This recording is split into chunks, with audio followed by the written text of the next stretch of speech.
Steve, there's a lot of signaling of support, but help us understand what you're seeing from your perch at the cap table. Is this all talk, or is this actually trickling through to some of the companies that you're seeing? Yeah, I think the big question right now in the industry overall is open source versus closed source.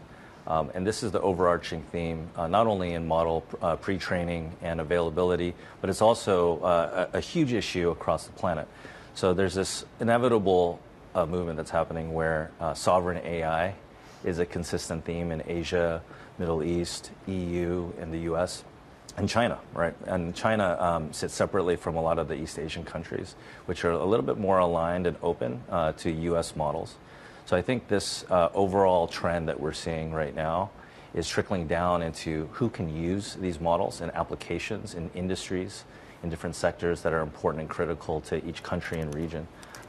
What do you make of who is advising the president when it comes to AI policy? David Sachs obviously being the AI czar along with crypto. He is a fan of open source. Do you think we could see potential action on that front where it can benefit some of those open source players here in the U.S.? Yeah, and I think regulation in AI especially is a double-edged sword.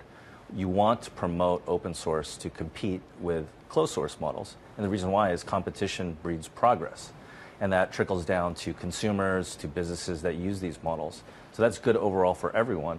But by the same token, there's also an issue with putting some guardrails around that so that there's some safety and alignment for national interests, for industry, mission-critical industry interests like healthcare, transportation, defense, and things like that. And so it's a double-edged sword for now, and I think David Sachs and his team have a good handle on that balance and are weighing that. But I think that we want to promote open source models. We want to promote developer access to these models. But we also want to have some level of safety when it comes to these mission-critical industries.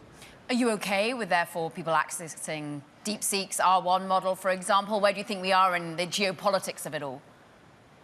Yeah, and I think there's a lot of political bluster and fear that's kind of coursing around media. But really what it comes down to is DeepSeek is an open source model from China that you can download today. The weights are exposed, so you can change the weights. You can remove all the censorship, quote unquote, alignment aspects of that, and you can host it on US data centers. Perplexity, one of our portfolio companies, is doing was the first company to do that and to provide APIs to developers that are a safer version of DeepSeek that doesn't have these issues. Northflank is another company out of the UK that is offering within 30 minutes for you to download and deploy your own DeepSeek version of the model on AWS, GCP, and Azure within 30 minutes. So open source can be problematic if it's coming from a country or a region that you don't identify with.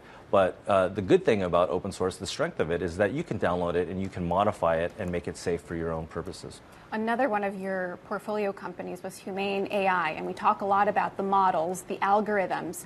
But what went wrong here? This was kind of one of the few consumer kind of applications you can feel and touch. What went wrong from your perspective? Yeah, look, I think hardware is hard, and it's hard for many reasons that we well understand today. One is that it's capital intensive. Number two, you're dependent upon a lot of the software development that happens in real time while you're developing a much slower, longer cycle hardware and operating system roadmap. So really big ideas, really game-changing, sea-change platforms to compete with Apple, to compete with Samsung, to compete with the existing operating systems requires a long journey, requires a lot of capital.